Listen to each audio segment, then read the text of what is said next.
Hi everyone, I am Coach Nia from Nia's Relationship and Life Coaching, and today I'm going to talk to you a little bit about ways to move on after you've been in a relationship with someone who has borderline personality disorder or a narcissistic personality disorder. I got a request from one of my clients to make a video or kind of just share some information on how you can move on, just basic tips. And so I'm going to jump right into it. I'm going to do this video in two parts because I don't think the whole thing will record. But I'm going to give you some background information for those of you who may not be familiar with those disorders. And I'm not going to get specifically into the medical jargon of those disorders. I'm just going to keep it simple for you guys. So anyways, let's start off with narcissistic personality disorder. A person with this disorder usually lacks the ability to empathize with others. They have an inflated sense of self-importance, and they believe that they are kind of superior and special in some way, and they believe they have special gifts. And they believe this is what enhances their self-esteem, which is truly quite fragile underneath the surface, underneath all their arrogance and conceitedness.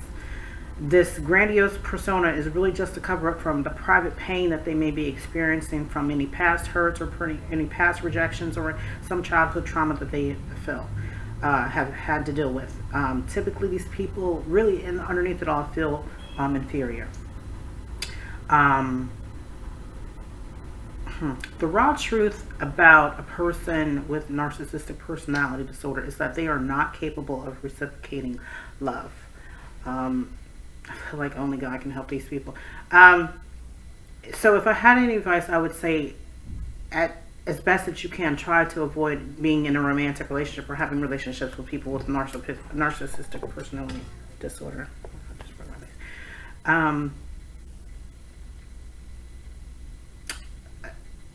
Let me be real clear with it.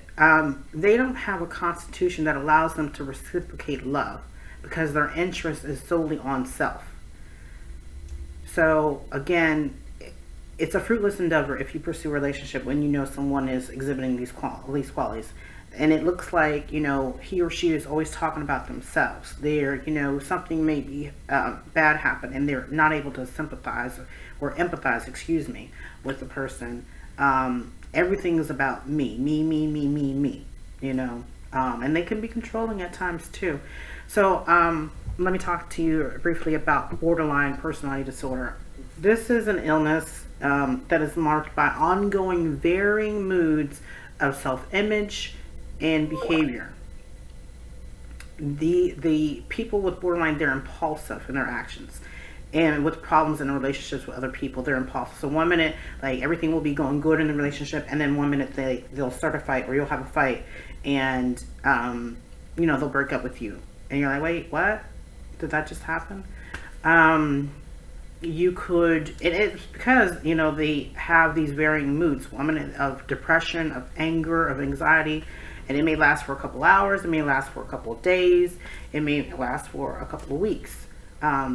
So it's on again, off again. It's like a roller coaster ride with them. And one day they love you, and the next minute that they don't. It's always up and down, back and forth. And you're like seasick from trying to figure out what mood are they going to be in. Sometimes you walk on eggshells because you don't really know. You don't want to fight. You don't just want the hassle. So that's a little bit about both a narcissistic personality disorder and borderline. So I'm going to jump right into the helpful tips for you. And again, I said I'm going to do this in parts. So the first tip is to set boundaries and limits. Now, this is easier said than done. We all struggle with boundaries. We all struggle in some regard with setting limits to the people that we love. And if you're a person like me who just it struggles because you don't like to say no, you have a need to always want to explain things so that people understand where you're coming from, and you're just love. I'm love. I'm unicorns and rainbows for the most part.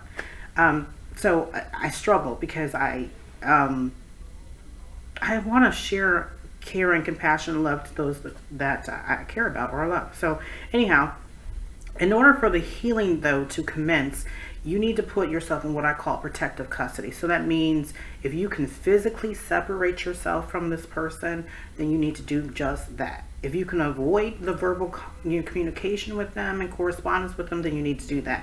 So that means none of the text messages, none of the, leaving a voicemail, sending an email, writing a letter, phone a friend, whatever, you need to avoid that. Because the memories of the relationship will keep triggering the pain. So while you're going through the healing process, and I'm talking specifically if you're trying to go through the healing process, everybody needs time to kind of just process. Everything's a process for me, I know, whatever, but I'm not saying that you can do this if you're in a marriage and you both live in a house and nobody has any place to go. Then you got to figure that out. Or if you have children together, you're really going to have to figure out a healthy and respectful way to correspond with each other.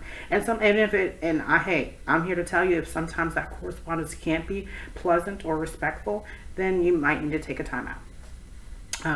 But anyhow, going back to setting the boundaries and putting yourself in protective custody, as I say, you need to remove all memorabilia. So this means you're not going to go and replay your favorite love songs that you guys had. You're not going to look through the picture albums that you had of each other.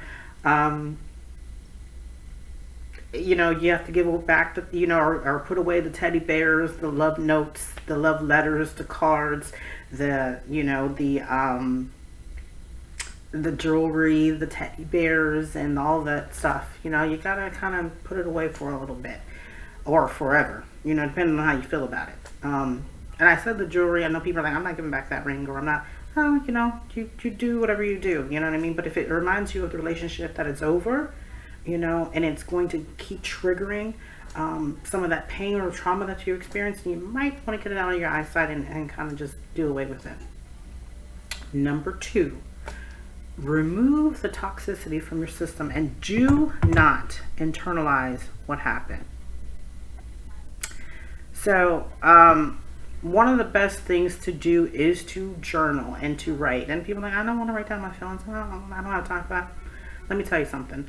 I've been journaling since I was a little girl. It is the most cathartic thing. I've been telling my clients who, from ages however old, I'd say 8 to in their 50s to write, to journal. It is very cathartic. The thing about that is that you cannot keep all these feelings build up inside, and you can't respond off of emotion either, because typically when we're hurt, angry, or enraged, we respond off of that, and sometimes that could lead to big trouble. So we don't want to do that. So that's why I say journal. It's really healthy because you got to get it out. And sometimes when you read something back, you're like, ooh, but you were able to get it out.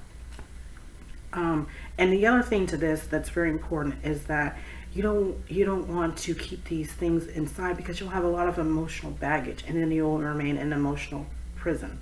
Well, I call it emotional prison. Stay tuned, because I've got a book coming out about that. It's called Defenses, Getting Out of Emotional Prison, and it talks a little bit about the symptoms or the ways that we keep ourselves in an emotional prison, and it talks about healing. So anyhow, if you don't deal with this, it will show up in different areas of your life. I mean your health, I mean your job, I mean, your other relationships with coworkers, family members. It's going to show up, and it will inhibit your ability to have a healthy relationship. So instead of kind of dwelling in woe is me, you need to get active. Pick up a hobby, join a support group, surround yourself with friends and family that actually love you, and it's not going to keep on re-triggering and say, oh, you know what she did to you, what he did to me. No, I'm not saying that. Exercise, do fun activities, but it is necessary to detox from the relationship that took from you. Okay, I'm going to stop here and be back with the second half.